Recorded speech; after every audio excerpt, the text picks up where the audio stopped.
Imagine for a moment that you are sitting in your living room, phone in hand, scrolling through the glossy, perfectly curated images of what has been billed as the most exclusive, high-end lifestyle brand launch of the decade. A venture that isn't just selling products but is selling a dream, a specific kind of Californian royalty, an effortless elegance that most people can only aspire to. You see the press releases, the headlines screaming about how this brand is going to redefine luxury, and you decide to buy in, to be part of this elite club. So you navigate to the sleek website and select a scented candle priced at a staggering $64, a price point that implies you are purchasing the absolute pinnacle of home fragrance perfection. You wait weeks for the shipping notification, the anticipation building with every passing day, because this isn't just a candle, it's a status symbol, a piece of a celebrity's life that you can own and display in your home. Finally, the package arrives, and you prepare specifically for the unboxing experience. Perhaps you even set up your camera to record it for your own social media, expecting to unveil a masterpiece of craftsmanship. But as you lift the heavy glass vessel out of the box and inhale the expensive fragrance notes that were promised, your eyes drift down to the wax and you realize something is fundamentally, confusingly wrong. There is no wick. You stare at it, turning the jar over in your hands, thinking perhaps it is buried beneath the surface, or that this is some new avant-garde design you simply aren't sophisticated enough to understand. But no, the reality sinks in that you have just paid $64 for a jar of scented wax that cannot be lit, cannot serve its primary purpose, and essentially functions as an incredibly expensive paperweight. If this were just one isolated incident, one person having a bad day at the factory, we could laugh it off, send a polite email to customer support, and move on with our lives. But according to a mountain of reports and swirling online discourse, this wasn't a one-off glitch, but rather the opening chapter of a much larger, more chaotic story involving what critics are calling a masterclass in how not to launch a luxury brand. We are about to dive incredibly deep into the recent explosion of controversy surrounding a certain celebrity lifestyle venture that promised freakish attention to detail, but allegedly delivered broken promises, questionable quality, and a public relations nightmare that sources say has left the founder scrambling and the public baffled. The wickless candle is just the tip of the iceberg because, as we peel back the layers of this story, we have to talk about the artisanal jam that people claim is more like syrup, the decorative flour sprinkles that internet sleuths believe might actually be something you feed to a rodent, and the wine that experts suspect is just generic bulk juice with a fancy label. This narrative is not just about bad products. It is a critical examination of modern celebrity culture, the arrogance of assuming fame equates to business acumen, and the fascinating psychology of why we trust these brands in the first place, only to feel betrayed when the curtain is pulled back.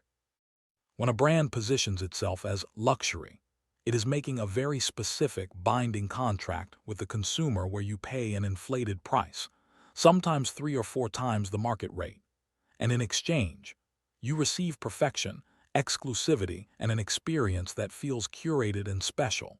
Yet reports circulating in the industry suggest that this particular brand may have tried to sprint before it could even crawl, ignoring the fundamental logistics of retail in favor of the shiny veneer of publicity.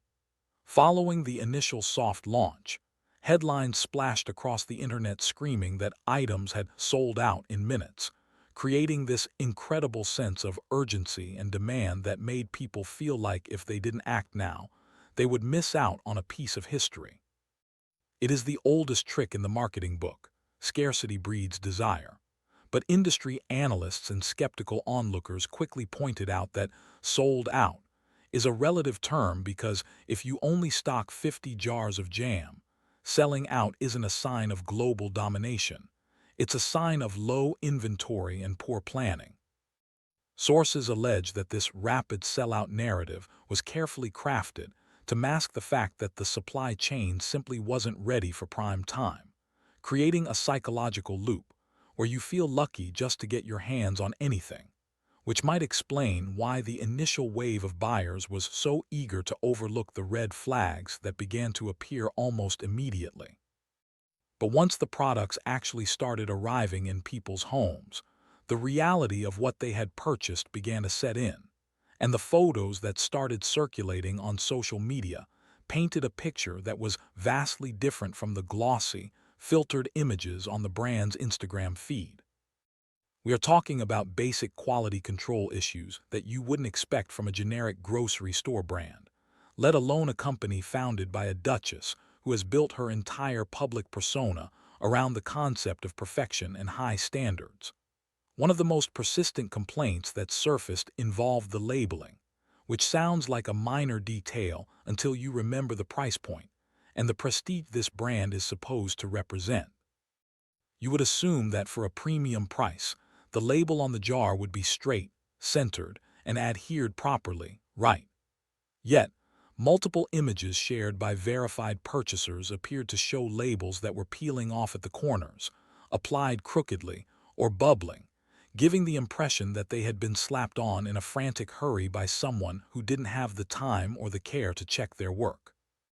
It screams of a rush job, of a brand that was so desperate to get product out the door to meet the artificial hype that they sacrificed the finish, essentially telling the customer that their $60 wasn't worth the time it takes to smooth out a sticker. This visual sloppiness breaks the immersion of luxury immediately.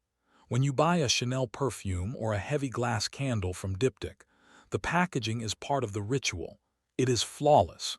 It feels weighty and significant. But here, the experience was allegedly akin to buying a craft project from a middle school fair, except with a price tag that rivals a car payment. If the packaging was the first strike, the contents were the second, and this is where things get sticky, quite literally. Because the brand's signature jams and spreads were marketed as these thick, luscious, artisanal preserves, the kind of thing you spread on a scone at a high tea in a garden while wearing a linen dress.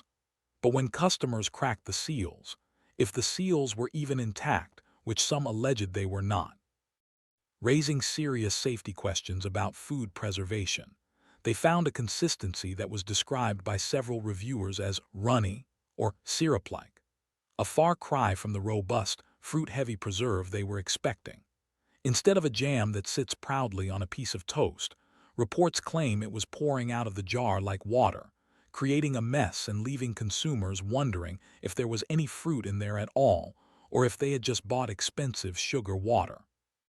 Now, taste is subjective, and perhaps some people prefer a liquid jam, but when you are charging a premium and selling a lifestyle of rustic perfection, the product needs to match the promise, and technically speaking, jam requires a certain amount of pectin and cooking time to set properly.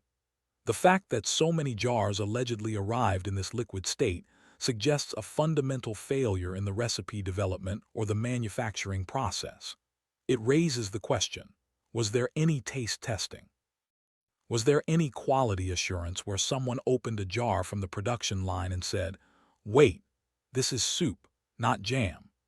Or was the rush to get the product to market so intense that the actual integrity of the food became a secondary concern? This aligns perfectly with the wickless candle metaphor we started with. It looks like jam. It's in a jam jar, but it doesn't function the way you expect jam to function.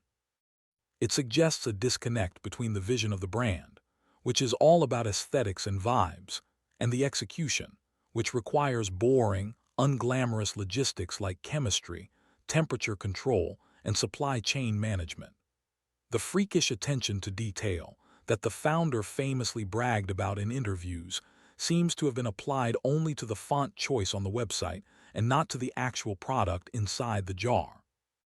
And speaking of aesthetics over substance, we have to talk about the rose wine situation because this is where the business model begins to look less like a passion project and more like a generic cash grab. There have been whispers and unconfirmed reports suggesting that the wine sold under this label might not be the result of some exclusive vineyard partnership where the grapes are sung to sleep every night, but rather a case of white labeling bulk wine. For those who don't know, White labeling is a very common practice in the retail industry, where a company buys a generic product from a massive supplier, a product that is already made and sitting in vats, and simply slaps their own fancy label on it, marking up the price by 300% or more. While this is legal and standard for budget brands, it becomes highly controversial when the marketing implies a deeply personal, hands-on creation process, a narrative where the founder is walking through the vineyards, testing the grapes, and blending the notes herself. If you are selling a story of authenticity, but the wine inside the bottle is the same juice you could get at a discount liquor store under a different name, the consumer feels duped. They feel like the wool has been pulled over their eyes. It breaks the trust because you aren't paying for the wine anymore. You are paying for the sticker, and when that sticker is peeling off, as we mentioned earlier, the value proposition completely evaporates. It reinforces the idea that the brand is a hollow shell, a beautiful facade with nothing behind it but generic, mass-produced goods that have been dressed up in a costume of royalty. But the most bizarre, and honestly, the most entertaining allegation to come out of this entire debacle involves the edible flour sprinkles, a product that has become the laughing stock of the internet and a symbol of the brand's alleged ineptitude. This product was sold as a sophisticated garnish, something to sprinkle over your organic cakes or your avocado toast to elevate the presentation and make your breakfast look like it belongs in a magazine. It sounds lovely, doesn't it? Well, the internet is a ruthless place, and some eagle-eyed observers took a very close look at the composition of these dried flowers, analyzing the petals, the colors, and the mix of botanical elements. Side-by-side comparisons began to circulate on forums and video platforms, alleging that this luxury edible garnish looks suspiciously identical to, wait for it, a dried flower mix sold at pet stores as a treat for chinchillas, hamsters, and small rodents. Now, I want to be very clear here. We are not saying the brand literally walked into a pet store, bought bags of hamster food, and put it in a jar for humans. That is unconfirmed and likely an exaggeration by internet trolls who enjoy the drama. However, the visual similarity was striking enough to become a viral talking point, and it raises a valid point about sourcing. It reinforces the narrative that the brand was sourcing cheap, generic ingredients, stuff that is widely available for pennies in bulk, and repackaging it as high society decor with a massive markup. Imagine the humiliation of serving a cake to your friends, bragging about the exclusive sprinkles you bought from this royal-adjacent brand, only for someone to point out that their hamster eats the same thing for breakfast. It's funny, sure, but it's also damaging because it speaks to a perceived lack of respect for the consumer's intelligence. It feels like a hustle. It feels like the brand assumed that because of the celebrity name attached to it, no one would question the quality, no one would look too closely, and everyone would just be grateful for the privilege of overpaying. And when you combine the hamster food theory with the runny jam and the wickless candles, a pattern emerges. A pattern of style completely bulldozing substance, of a brand that is all hat and no cattle. This brings us to a crucial comparison that critics have been making, and it's a comparison that frankly makes this brand look even worse by contrast because there is already a major player in this specific niche. You see, there is already a royal estate that sells jams, wines, and garden goods. Highgrove, the private residence of the king. The Highgrove shop has been doing this for years, selling organic products from the estate's gardens, products that are widely regarded as high quality, beautifully packaged, and steeped in genuine heritage. But the key difference, the thing that really twists the knife, is the purpose behind the profit. Highgrove's products are priced somewhat reasonably for what they are, and this is the kicker: the profits go to charity. It is a service-oriented model where buying a jar of jam feels like a benevolent act. When you buy from Highgrove, you are supporting a cause and getting a good product. It's a win-win. When you buy from this new lifestyle brand, the perception is that you are simply funding a celebrity's lavish lifestyle while receiving an inferior product. The juxtaposition is brutal and unavoidable. On one hand, you have service. And on the other, you have profit. And when the profit-driven product is falling apart in the customer's hands, the moral high ground vanishes completely. Critics argue that using language and imagery that feels historically associated with the monarchy, like the specific phrasing on the labels, or the general American Riviera branding that mimics the European aristocracy vibe, feels opportunistic and perhaps even a bit desperate. It's like trying to inherit the prestige without doing the work, utilizing the family name's aura to sell goods that, according to these reports, belong in a bargain bin. It creates a narrative of grifting, a word that has been thrown around quite a bit in relation to this venture, suggesting that the goal was never to build a sustainable business, but simply to extract as much cash as possible from a loyal fanbase before the gig was up. The fallout from this has been exactly what you would expect in the digital age, a wave of returns and a customer service meltdown that has left buyers fuming. According to sources familiar with the situation, the brand has been inundated with return requests, some from people who haven't even opened the boxes yet, but simply saw the bad reviews and got cold feet, wanting to back out before they were stuck with a $60 paperweight. Now, typically, luxury brands have very strict return policies, often stating no returns on food items for safety reasons, which is standard practice. But when the product arrives damaged, or the jar is half empty, another common complaint, underfilled jars that look like someone took a scoop out of them before shipping, the company has a legal and ethical obligation to make it right. Reports indicate that the customer service response has been sluggish at best, non-existent at worst, leaving buyers frustrated and taking to social media to air their grievances, which only fuels the fire. This creates a snowball effect because one bad review is a complaint, but 1,000 bad reviews is a reputation crisis that is nearly impossible to scrub from the internet.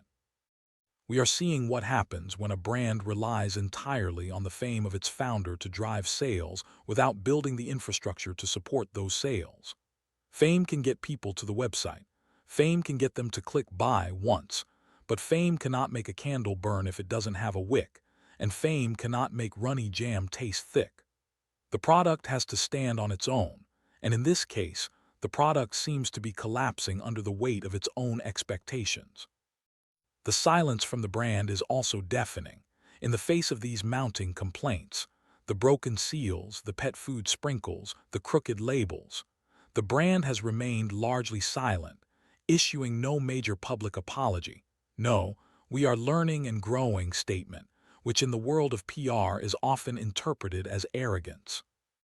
It suggests that they believe the storm will pass, or that the complaints are just haters making noise. But these aren't just trolls. These are paying customers who spent hard-earned money during a tough economy. To dismiss them is a dangerous game because it alienates the very people you need to sustain the business long-term. Let's take a step back and analyze the psychology here, because it is fascinating to consider why we fall for this in the first place. Why do we assume that just because a person is famous, they know how to make wine or curate a home collection? We transfer our feelings about the person onto the object in a phenomenon known as the halo effect. If you admire the Duchess, you want to believe her taste is impeccable. You want to believe that she has a magic touch that turns everything into gold. You want to believe that buying her jam allows you to partake in her life, to sit at her table, to be her friend in some strange, parasocial way. The disappointment hits harder because it feels like a personal betrayal. It's not just a bad purchase. It's a realization that the freakish attention to detail she bragged about was perhaps just a marketing slogan, not a business practice. The irony is palpable because the brand was supposed to represent a relaxed, effortless, elegant lifestyle, the kind of life where you pick fresh flowers from your garden and sip wine on a patio without a care in the world. Instead, the consumer experience has been stressful, chaotic, and disappointing, which is the exact opposite of what was sold. The American Riviera dream is starting to look a lot like a mirage. You reach for it, and it dissolves into sand. We also have to consider the timing of this launch, which couldn't have been worse. Launching a super premium brand when inflation is high and people are watching their wallets requires a value proposition that is undeniable. You have to prove that your $64 candle is 3 times better than the $20 one at the mall. If you can't prove that, you are insulting the customer's intelligence and their bank account. And when that expensive item arrives looking like a DIY project gone wrong, the insult stings even more, creating a resentment that turns fans into critics overnight. Furthermore, we must look at the broader context of influencer brands and the fatigue that is setting in among consumers. For years, we have seen celebrities slap their names on everything from makeup to tequila, often with varying degrees of success. But the market is becoming saturated, and the consumer is becoming smarter. We have seen other massive failures in this space, brands that launched with huge fanfare only to quietly disappear a year later because the product just wasn't good. This venture seems to be following that trajectory, but with the added weight of the royal connection, which raises the stakes significantly. Every failure here is magnified, every crooked label is analyzed by the international press, and every bad review becomes a headline. The wickless candle incident is likely to go down in history as a textbook example of a product launch failure, studied in marketing classes alongside the Ford Edsel or New Coke. It represents a fundamental misunderstanding of what luxury actually is. Luxury isn't just a high price tag. Luxury is reliability, luxury is service, luxury is the feeling that you are being taken care of. When you open a box from a true luxury house, the packaging is an event, the product is pristine, and if something is wrong, they fix it immediately with apologies and upgrades. Here, the alleged experience was the opposite: cheap packaging, faulty product, and silence. It exposes the venture as an amateur operation, masquerading as a prestige house. As we move toward the resolution of this saga, the question remains: can the brand recover from this disastrous start? Is it possible to fix the supply chain, apologize for the wickless candles, thicken the jam, and regain the trust of the public? Business history is full of comeback stories, but they usually start with accountability, with a CEO standing up and saying, "We messed up, and here is how we are going to fix it." As of now, that hasn't happened. The narrative is being written by the dissatisfied customers, not the brand, and that is a dangerous place to be. The loop we opened at the start, about the wickless candle, closes with a realization that trust is the wick of any business relationship. Without trust, you have no light, no heat, just a cold lump of wax that sits on a shelf gathering dust. The freakish attention to detail claim has come back to haunt the founder, becoming a punchline rather than a promise, a meme that circulates every time another photo of appealing label surfaces. It serves as a stark reminder to influencers and celebrities everywhere. Your name can open the door, your fame can get the meeting, but only quality can keep the room full. If you sell a dream, you better make sure the reality doesn't turn into a nightmare of returns and refunds. The contrast between the glossy promise of the American Riviera and the reality of a jar of runny jam is a gap that no amount of PR spin can bridge. It requires actual work, actual quality control, and actual respect for the consumer. Until that happens, this brand serves as a cautionary tale, a warning to anyone who thinks they can bypass the hard work of business building just because they have a famous last name. It tells us that in the end, the truth always arrives in the mail, sometimes in a box with a crooked label, and no amount of filtering can hide it. It reminds us to be skeptical, to look past the celebrity halo, and to demand value for our money, because whether it's a candle, a jar of jam, or a bottle of wine, the most important ingredient isn't the fruit or the wax, it's the integrity.